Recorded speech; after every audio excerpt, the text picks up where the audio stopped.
However, the more I learn about psychology, the more my understanding and my feelings about the people who were bad to me growing up and as a youth have changed. There is a meme going around the internet that I've seen my psychologist friends pass around.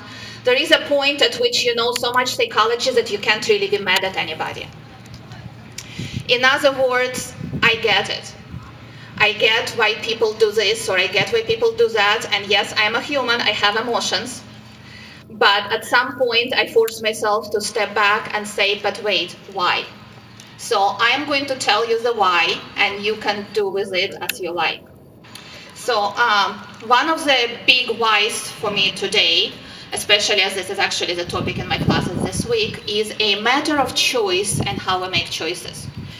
Back in the 70s, two behavioral psychologists, Kanker and Klein, did a very simple but very clever study where they had people participate in a discussion. That particular discussion started with talking about drugs use. And they had people sit in a circle in a room, 4 people, and talk to each other, express opinions, and some of them agreed with each other and some of them disagreed.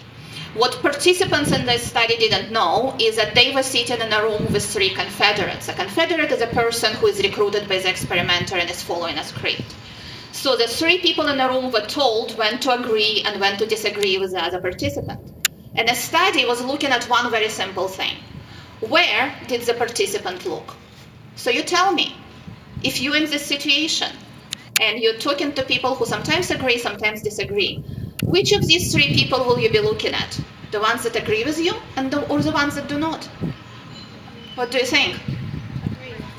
People looked where they had agreement. People focused on those other supposed participants that agreed with them. How many of you are on social media? How many of you have unfriended people recently?